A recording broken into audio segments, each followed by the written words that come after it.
That probably could. It's a great, great song. That song... You know, that's something that you don't hear today. Do you hear ballads? No. You don't really hear ballads? No. How do people dance and get together? I mean, that's how I found my wife.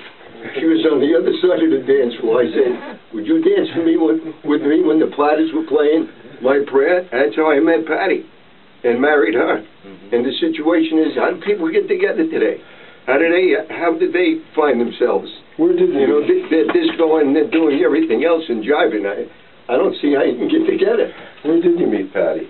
I met Patty at the St. Vincent's Dance in Bayonne, New Jersey.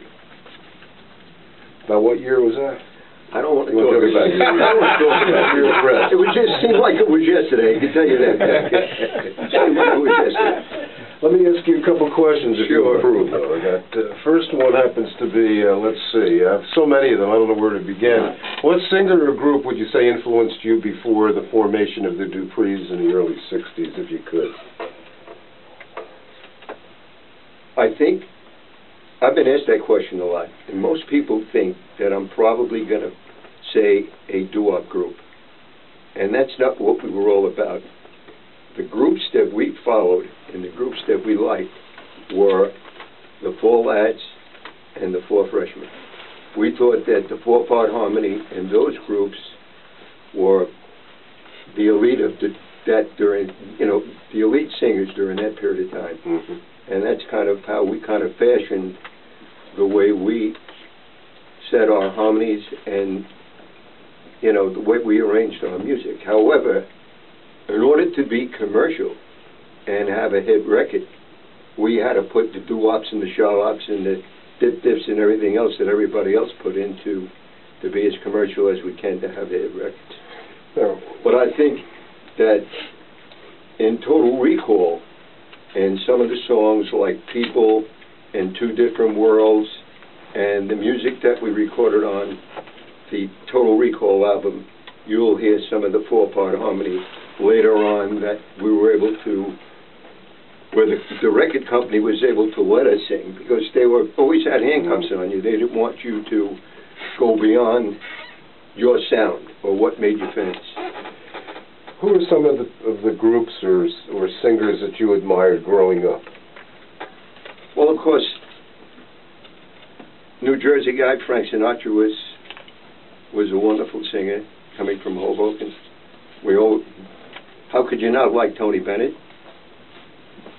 You know, those were my favorite. Jo Stafford, which is she had the original You Belong to Me. She was one of my favorite female singers. Joni James, which later on we recorded Joni James. Why Don't You Leave Me, and Have You Heard in some of her songs? We have a song, Take Me As I Am. What would you like to share with us about this song? Take Me As I Am is a song that the Duprees collectively wrote. And there was the flip side of You Belong to Me. And oddly enough, when they started to break our record, Take Me As I Am was the #1 record in Philadelphia, until I think the promotion guys from the record company said, you know, flip it over, because we're getting a lot of action on You Belong to Me in other states, so kind of go with the flow of what everybody else is listening to and buying. But we found that there was a certain niche market for Take Me As I Am, and one of those markets was Philadelphia. Great market. Let's play this song right now for all our friends listening all across the world at WPAT 930 AM in New York and New Jersey, at WPAT 930am.com, right here on the radio, WPAT.